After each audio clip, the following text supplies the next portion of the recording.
The University of Pittsburgh Graduate Studies team is pleased to introduce our finalists and their research in the 3MT competition. The 3MT, or 3-Minute Thesis, challenges doctoral students to effectively explain their 200-plus page dissertations to a general audience in just 3 minutes. Please enjoy this presentation by Nadine Robert, PhD candidate who won the School of Dental Medicine competition. In the university-wide 3-Minute Thesis competition, Nadine then won the People's Choice Award. Hello, I'm Nadine Robert.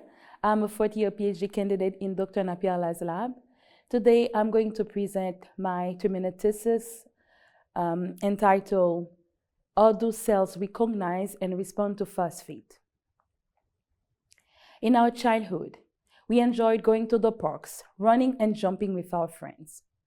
Unfortunately, a lot of children in the world cannot enjoy that much because they were born with defects in their bones. They develop soft bones and bow legs. In many cases, these children suffer from spontaneous fractures, which means that their bones can break easily while they are just sitting or merely taking a nap. Knowing all the challenges that these children and their parents are facing, I focus my PhD studies to identify some of the causes that lead to impaired bone formation. Throughout my research, I found that bones-forming cells need to possess the parathyroid hormone 1 receptor, or PTH1R, that acts like an antenna to recognize and respond to phosphate in order to build strong bones. On the contrary, when these cells do not have the PTH1R antenna, they cannot recognize as much of phosphate as they should, and then they produce soft bones. Once PTH1R detects phosphate outside of the cells, phosphate commands the cells to activate several proteins like in a transmission system. Previous studies have identified only one element of that transmission system, which is the ERK1 and 2 proteins. But in our lab, we have identified additional elements that include the phospholipase C, or PLC, the protein kinase C gamma, or PKC gamma. How did we identify them?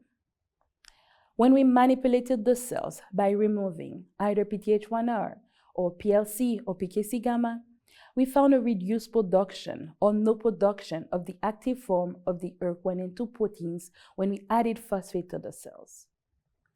Since we have identified additional elements that can participate in the recognition and the transmission of the phosphate signal, the question is, can we trick the cells by making them think they have enough phosphate by activating either PTH1R or any additional elements that we have identified? We hope our findings will serve to develop possible new treatments beside braces to improve bone formation in children with soft bones. And if we can find a cure, it will lead to a better quality of life for not only these children, but also for their parents. Thank you.